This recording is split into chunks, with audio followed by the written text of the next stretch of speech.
Estamos iniciando o nosso curso de Filosofia Espírita. Essa é a aula número 178.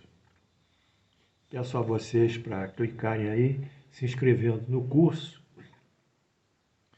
E nesse bloco, que é um bloco assim, eu diria, muito tranquilo, um bloco muito, eu acho, leve para ensinar, a nossa proposta é a ressignificação e a dessimbolização do discurso de Jesus, que é uma metáfora, sobre o seu corpo e sangue serem figurados como pão e vinho. E tudo isso foi transformado numa ritualística que é dogmática eucarística. Está claro, a Eucaristia. Na aula passada, nós estudamos os primos. Para poder fazer esse estudo, eu estou fazendo um estudo multidisciplinar. Então, eu pego diversas áreas do conhecimento. Pego antropologia, eu pego religião, história da época, os próprios textos bíblicos, a visão espírita, enfim, a filosofia. Pegamos a sociologia, pegamos diversas áreas de conhecimento, sobretudo as da área das ciências sociais. E vamos adentrando na história da humanidade, porque nesse momento, para mim, é interessante trazer a vocês, dentro desse contexto ritualístico, o início do processo ritualístico no homem.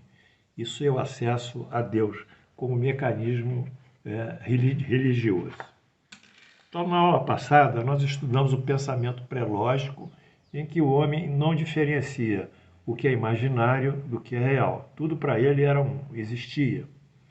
Lembramos-nos, então, das pinturas rupestres, que são pinturas em grutas, que eles desenhavam um bison, uma rena sendo flechado, e achava que após o encerramento desse desenho na parede, eles realmente flechariam a rena ou o bison.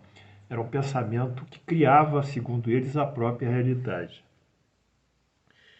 Aí surgiram os primeiros cerimônias rituais ligados a essa aproximação, num caso, com seus objetos de subsistência. Começaram a criar rituais para imitar os bichos, o lobo, o urso, a rena, o bison, enfim, fazendo a dança deles e representando os espíritos deles. Enfim, uma sinergia, uma identidade grande entre eles e a própria natureza, o que para nós é muito importante, essa identidade, na medida que o homem vai destruindo a natureza, e para nós é como se fosse um homicídio. Eu fico muito triste com isso, e às vezes até fecho os olhos quando a televisão começa a apresentar essas coisas que não me fazem bem. Bem, esse processo pré-lógico deles, depois começou a civilização agrária, e que já plantavam, já colhiam, já cegavam, sobretudo trigo. Então, a partir da civilização agrária, eles estabeleceram um mecanismo de causa e efeito com essas entidades da natureza. Desde que eles oferecessem os seus rituais, os seus cultos, àquele deus da chuva, ou celebrassem um determinado ritual, borrifando, por exemplo, espigas de milho, como a chuva caindo sobre elas, eles realmente teriam chuvas. Então, esse pensamento pré-lógico ele diferencia o real do imaginário através do mecanismo causal. Ele vai repetindo aquela ritualística e a chuva vai caindo, segundo ele. Então, ele estabelece o quê? Um ser que é responsável pela chuva. Esse ser é um Deus. E ele passa, então, a agir em função desse Deus. E aí já é a civilização agrícola. Bem, e nesse contexto também nós andamos, fechada a civilização agrícola, fomos estudar os primórdios da civilização hebraica, que começa com o patriarca Abraão, segundo consta do livro Gênesis. E vamos continuar isso hoje com o advento agora do monoteísmo mosaico. Tudo isso vai se encadear até formar o epílogo, né? Chegarmos ao epílogo, que é a Eucaristia e esses fenômenos paulinos. Vamos lá, o monoteísmo mosaico. Êxodo 19:16. Ao amanhecer do terceiro dia, houve trovões e relâmpagos, espessa nuvem sobre o monte e muito forte clangor de trombetas, de maneira que todo o povo que estava no arraial se assustou, se estremeceu com aqueles ruídos, aqueles estrondos, aquele fogo que saía do monte. Moisés levou o povo para fora do arraial ao encontro de Deus e puseram-se ao pé do monte. Ficaram ao pé do monte vendo aquela cena. Todo o monte Sinai fumegava, porque o Senhor descera sobre ele em fogo. E a sua ameaça subiu como fumaça de uma fornalha, e todo o monte tremia grandemente, e o clangor da trombeta ia aumentando cada vez mais. Moisés e Deus falava com Deus e Deus respondia com os trovões. Então é uma cena primitiva, né? Uma cena ainda dos mundos primitivos, né? O monte explodindo em fogo, saindo fumaça, trovões, raios, etc.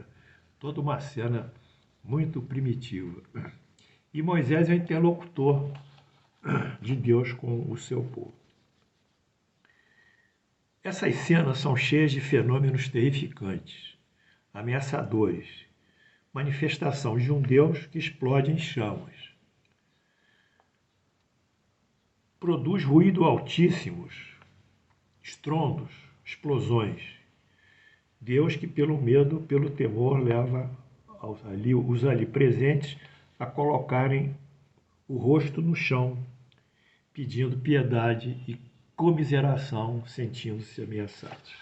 Então esse é o Deus que surge, o Deus monoteísta, que é o Deus da temência, do temor, o Deus que ameaça, o Deus temente, que é o Deus de Moisés. Mas essa é a primeira manifestação clássica da presença de Deus segundo as Escrituras. É o Deus temente que aparece. Êxodo 20:1-5. Então falou Deus todas essas palavras.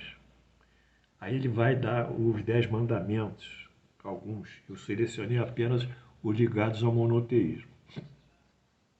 Eu sou o Senhor teu Deus, que te tirei do Egito, da casa da servidão. Primeiro. Segundo, não terás outros deuses diante de mim.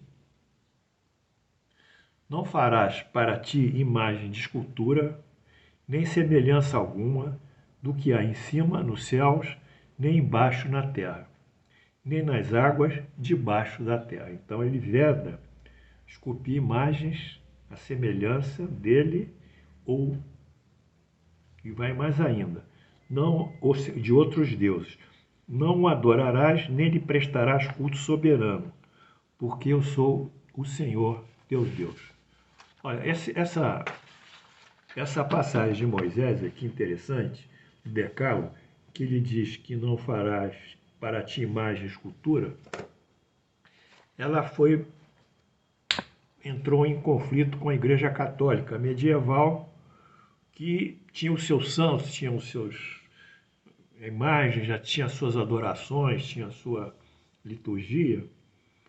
Então a Igreja Católica fez os 10 mandamentos católicos, quer dizer, os 10 mandamentos mosaicos, nos anos 1400, eu tenho que ver essa data, não sei bem, foram reformulados pelos 10 mandamentos católicos, o que a gente vê, né, como o homem entra e opera com a sua mão, que realmente não representa aquilo que o divino falou.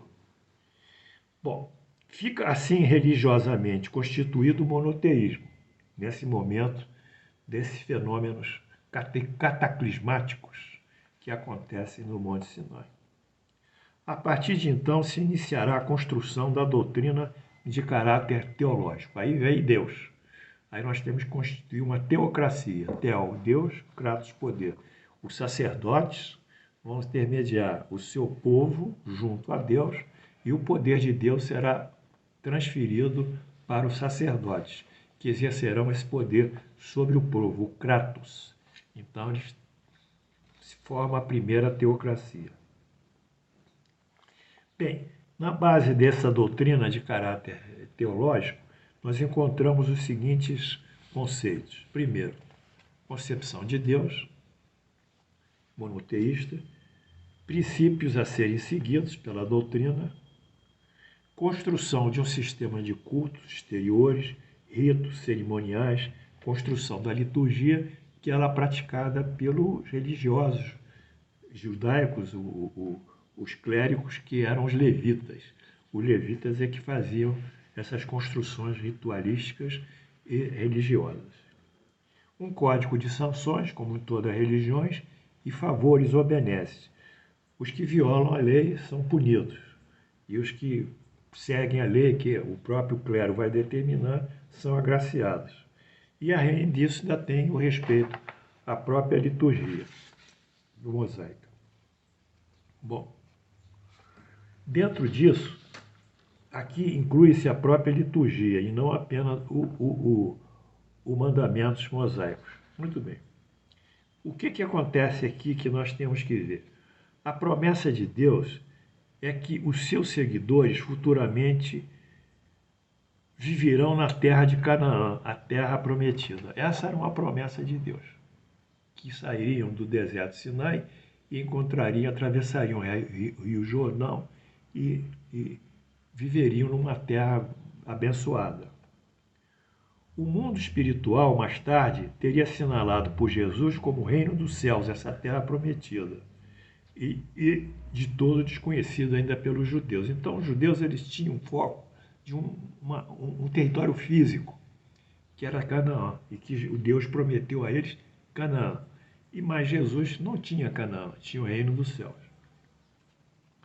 A promessa de Deus sobre a terra de Canaã, a terra da promissão, é confirmada em Êxodo 20:12, que diz o seguinte, vamos lá, isso é importante. Honra teu pai e tua mãe para viverdes muito tempo sobre a terra que o Senhor Deus te dará. Então, ele manda honrar o pai e a mãe, e a condição da honra ao pai e à mãe, ele vai viver naquela terra que Deus lá dará a eles. Mas por que Deus promete a vida terrena e não a celeste para os judeus? Indaga aqui também o nosso Kardec. Então vamos ver os textos originais dos 10 Mandamentos, que foram desnaturados. Eu fico triste com isso. O homem desnatura tudo. Ele não respeita os textos religiosos. Ele respeita os textos religiosos na medida que esses textos convergem para os suas articulações de poder, a sua gestão de poder. Então ele faz da religião um instrumento de poder para eles.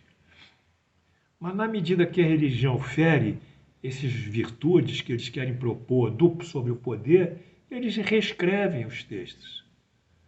Por isso que nós temos que ter sempre bom senso e uma moral muito grande para não acreditar em tudo. Se nós começarmos a acreditar em tudo, nós vamos nos perder. Eis aqui um exemplo da desnaturação do próprio Decálogo. Primeira fonte que eu consegui é Melamed, MM, Centro Israelita Brasileiro, Rio de Janeiro, 1962, página 135. Honras o teu pai e a tua mãe, para que se prolonguem os teus dias na terra, que o teu Deus te dará. Então, a condição de honrar o pai e a mãe leva a uma benesse que é uma vida longa, aonde na terra que ele receberá. Qual é a terra? Canaã. Portanto, é a promessa da terra da promissão ao mundo material. A segunda fonte, Kardec, o Evangelho segundo o Espiritismo, CELD, Rio de Janeiro, 2000, página 382, 383. As explicações nessas palavras, que Deus te dará, suprimidas na forma moderna do Decálogo, lhe modificou o sentido, diz Kardec. Para compreender essas palavras, é preciso nos determos nas situações e nas ideias dos hebreus da época em que elas foram ditas. Quando esse povo não compreendia a vida futura, sua visão não se estendia além dos limites da vida corporal. É por isso que devia ser mais tocados pelo que viam do que pelas coisas espirituais propriamente ditas. Então, como aquele povo era muito bruto, era uma tribo ainda, egressa de uns vícios seculares do Egito, onde ficaram escravizados 400 anos, 4 séculos, então eles só podiam ser, eu diria, sensibilizados pelos que eles viam e ouviam. É igual o povo. O povo gosta de cenas, de teatro, de coisa. O povo não gosta muito de ideia, não. De a gente chamar as coisas, chamar a realidade, mostrar por A mais B, propor uma coisa mais ou menos lógica para eles. Eles não gostam. Eles gostam do sensório, eles gostam do sensual e vão por aí. E esse povo judeu também gostava do sensório, do sensual. E o sensual para ele, aquilo que ele percebe, era o quê? A terra de Canaã. Eis porque Deus lhes falou numa linguagem que estava ao alcance da compreensão deles. Era como se fossem crianças. E lhes dá como perspectiva o que poderiam satisfazê-los. Eles ainda estavam no deserto. A terra que Deus lhe dará é a terra da promissão. O objetivo das suas aspirações. Eles nada mais desejam. E Deus lhe diz que viveriam nela por muito tempo. Isso é, que a possuiriam se respeitassem a contrapartida dos seus mandamentos. Então, esse foi o primeiro movimento aí clássico da religião, e que ele exterioriza, ele faz a imersão, não é? Da doutrina monoteísta que é consagrada pelo Decálogo. A partir da consecução do Decálogo e das leis mosaicas, os judeus vão constituir um sistema clerical, como tantas outras religiões. Aí será formado por rabinos, sacerdotes, sumos sacerdotes, doutores da lei, numa grande hierarquia. E para fazer a gestão da intermediação entre o povo e Deus, aquele Deus que estava lá no Monte Sinai, eles vão criar então a sua liturgia, os seus cultos exteriores, os seus holocaustos, os seus sacrifícios, as suas oferendas, as suas preces. Essa é a história da humanidade. Ela não constitui um privilégio como rito de alguma religião, porque de uma forma ou de outra, todas as religiões são herdeiras desse legado dos seus antepassados. Na próxima aula avançaremos mais em relação a esse trabalho, lembrando aqui que esse ponto de hoje será, eu diria, terá o seu epílogo, o seu final maior, quando nós interpretarmos o que realmente é o pão, o que é o vinho, de acordo com a proposta que nós pensamos que foi que Jesus colocou. De toda maneira, nós estamos caminhando. Eu agradeço a vocês mais uma vez, estaremos juntos logo, logo. Ofereço essas flores a todos e peço que Deus nos abençoe, nos dê saúde e nos dê paz. Obrigado, pessoal.